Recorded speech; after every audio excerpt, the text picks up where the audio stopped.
नमस्कार साथियों, स्वागत है आप सभी का। सबसे पहले तो दोस्तों आप सभी का बहुत बहुत धन्यवाद। आज हमारे एक वीडियो के 100 के व्यूज कंप्लीट हो गए। Thank you so much. दोस्तों इस वीडियो में हम चर्चा करेंगे कि बीएससी बीएड या फिर बीए बीएड या फिर बीएड में दैनिक पाठ योजना की डायरी किस प्रकार से बनाएं, डेली लेसन प्लान की डायरी। तो अंत तक बने रहेगा हमारे साथ। सबसे पहले छात्र अध्यापक या छात्र अध्यापिका का नाम, इसके बाद पिता का नाम, इसके बाद अनुक्रमांक, शिक्षण विषय, जो विषय है टीचिंग सब्जेक्ट आपकी उस विषय का नाम लिखना है, इसके बाद प्रकरण लिखना है। प्रकरण इसमें नहीं आएगा दोस्तों, क्योंकि इसमें बहुत सारी दैनिक पाठ योजनाएं बनती है, तो प्रकरण ये खाली रहता है। इसमें वर्ग में लिखना है, जैसे आप आर्ट्स से तो आर्ट्स से, या फिर साइंस से है तो साइंस। शिक्षक विद्यालय का नाम, जो विद्यालय आपको इंटर्नशिप में मिला है उस विद्यालय का नाम। तो इस वीडियो पे हम देखेंगे कि भूगोल विषय में किस प्रकार से बनाएं, और हमारा जो प्रकरण रहेगा वो जल संरक्षण रहेगा। दोस्तों या तो आपकी डायरी में ये जो फॉर्मेट है वो फॉर्मेट बना हुआ होता है डायरी में। अगर डायरी में फॉर्मेट नहीं बना हुआ होता है तो इस प्रकार से आपको फॉर्मेट बना लेना होगा।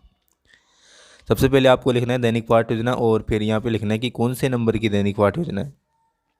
इसके बाद विद्यालय का नाम लिखना है, जो इंटर्नशिप में विद्यालय मिला है उस विद्यालय का नाम, कक्षा 8, दिनांक लिखनी है जिस दिनांक को आप प्रस्तुत करोगे स्कूल में दैनिक पाठ योजना। विषय है भूगोल कालांश, प्रकरण है जल संरक्षण, समयावधि 30 मिनट की रहती है।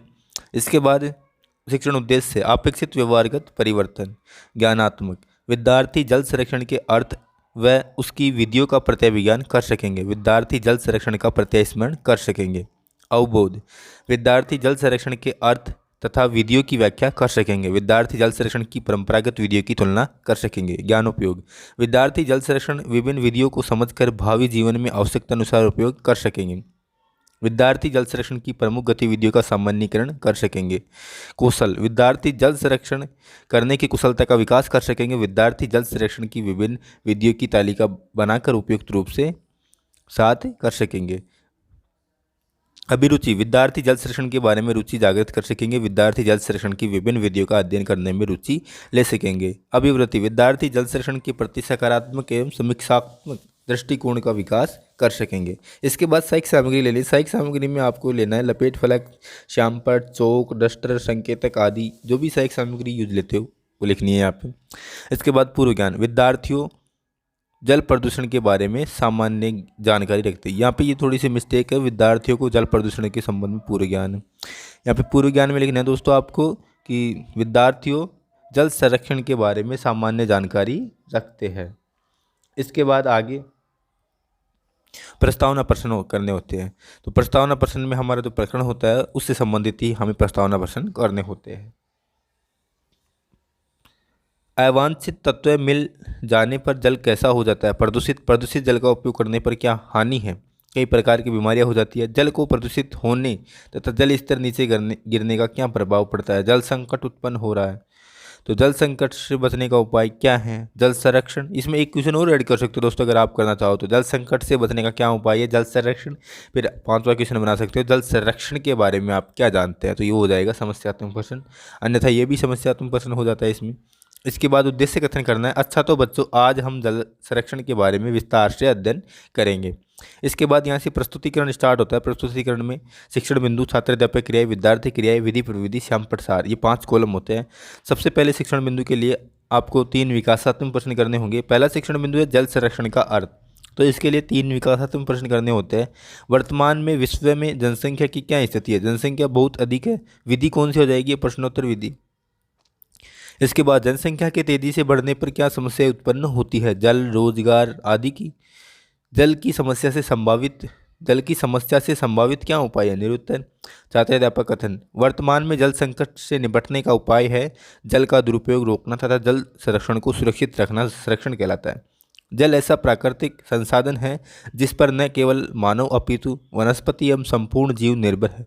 वर्तमान में औद्योगिक आर्थिक वातावरण, बढ़ती उपभोगवादी संस्कृति, अत्यधिक जनसंख्या वृद्धि, सिंचित भूमि में लगातार वृद्धि होने के कारण जल में विदोहन में तीव्र गति से वृद्धि हो रही है। अतः प्रादेशिक एवं विश्व स्तर पर सभी देशों में स्वस्थ जल की मात्रा को सुरक्षित कर सकते हैं।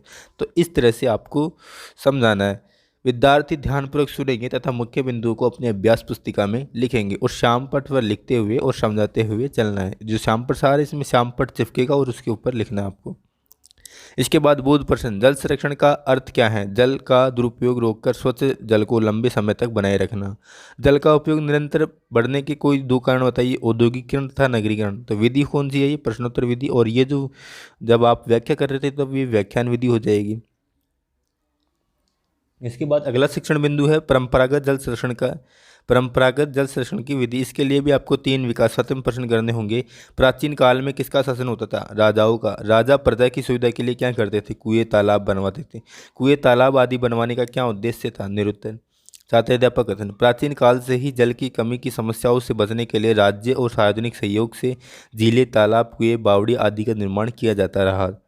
राजस्थान में राजा महाराजाओं का प्राचीन काल में जल संरक्षण में महत्वपूर्ण योगदान रहा। समय समय पर विभिन्न झीलों और बावड़ियों का निर्माण करवाना, उनकी मरम्मत करवाना, नदी के मार्ग को मोड़कर तथा झीलों को आपस में जोड़कर जल संरक्षण करना इसका उदाहरण है। विद्यार्थी ध्यानपूर्वक सुनेंगे तथा मुख्य बिंदुओं को अपनी उत्तर पुस्तिका में लिखेंगे और श्यामपट्ट पर लिखते हुए और समझाते हुए चलना है। बोध प्रश्न, जल संरक्षण के परंपरागत स्रोतों में कोई 2 नाम लिखिए। बावड़ी, झीलें, सास। प्राचीन काल में झीलों का निर्माण कौन करवाता था? शासकों व जन सहयोग द्वारा। प्रश्नोत्तर विधि हो जाएगी। इसके बाद अगला शिक्षण बिंदु है जल संरक्षण की विधि। इसके लिए भी आपको 3 विकासात्मक प्रश्न करने हैं। पश्चिम राजस्थान में किसकी कमी है? जल की।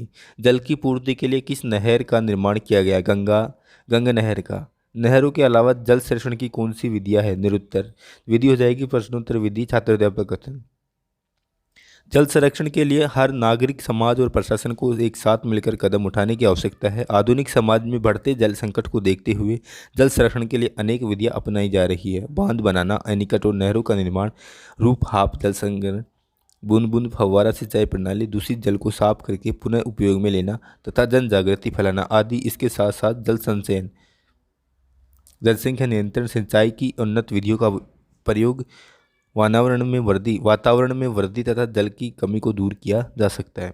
विद्यार्थी ध्यानपूर्वक सुनेंगे तथा मुख्य बिंदुओं को अपनी उत्तर पुस्तिका में लिखेंगे और श्यामपट्ट पर समझाते हुए और लिखते हुए चलना है। इसकी विधि हो जाएगी व्याख्यान विधि।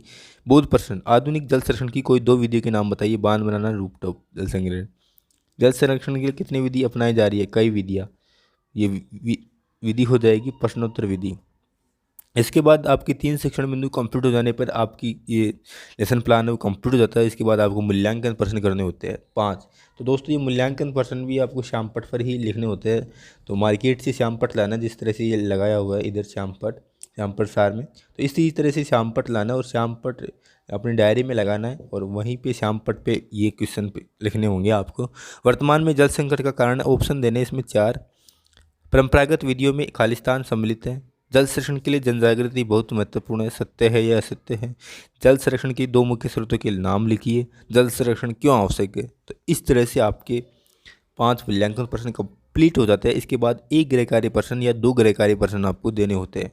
प्राचीन काल में राजा महाराजा कुएं, बावड़े आदि क्यों बनवाते थे? जल संरक्षण के बारे में विस्तारपूर्वक वर्णन कीजिए। तो इस तरह से आपकी एक दैनिक पाठ्य योजना कंप्लीट हो जाती है। और यहाँ पे नीचे होती है पर्यवेक्षक टिप्पणी, आपकी सारणी बनती है। जो भी आपका विषय अध्यापक है या फिर प्रधानाध्यापक है वो सिग्नेचर करेंगे कि किस प्रकार से आपने दैनिक पाठ्य योजना प्रस्तुत की है और कब की है, कौन सी विषय है, कौन सी विषय का टॉपिक है। तो इस तरह से ये कंप्लीट होती है दैनिक पाठ्य योजना। धन्यवाद। जय हिंद, जय भारत।